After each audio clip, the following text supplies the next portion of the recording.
Today I'm going to show you how to integrate different apps in Taskade. Alright, so we're here in our workspace.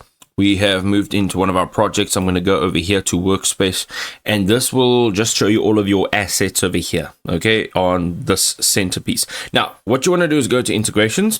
Once you're in integrations, you will find yourself here on this page, and you have the options of your regular connections via automations, and then you've also got API. Okay, now API is a little bit more advanced, but it does give you a little bit more flexibility in terms of what it is that it is able to do.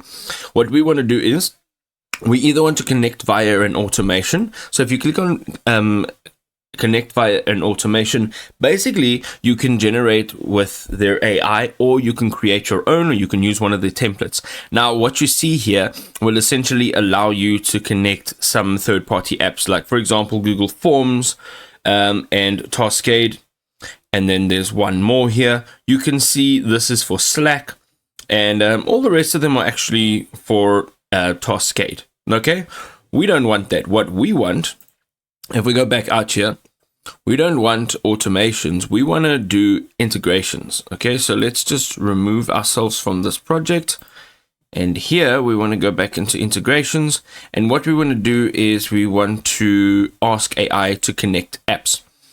Here on the left hand side you can see all of the available apps.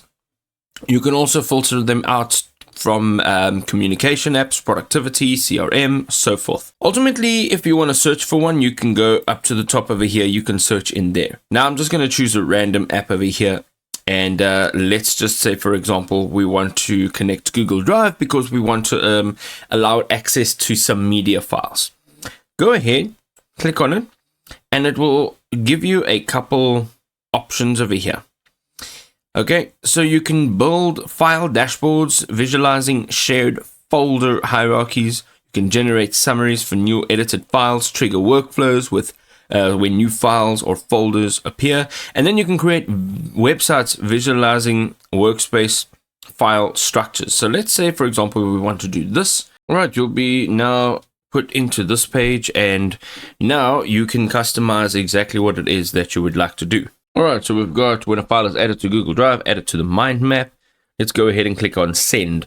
Now, if you have run out of credits, it will ask you to upgrade, but ultimately what's going to happen is it's going to ask you for permission to connect Google Drive to your workflow over here in Taskade. So here it is. So step 1 is a new file. Step 2, upload file to media. And then from there, it's going to be added in to your mind map view. Okay, so you can see this is what it looks like. You can turn it on over here, and then if you go in here, you're gonna have to just go ahead, click on connect. Make sure that when this new window pops up, you're able to select the Google Drive account, and it'll connect, and you'll be able to turn your automation on, and that is how you can integrate third-party apps with Taskade.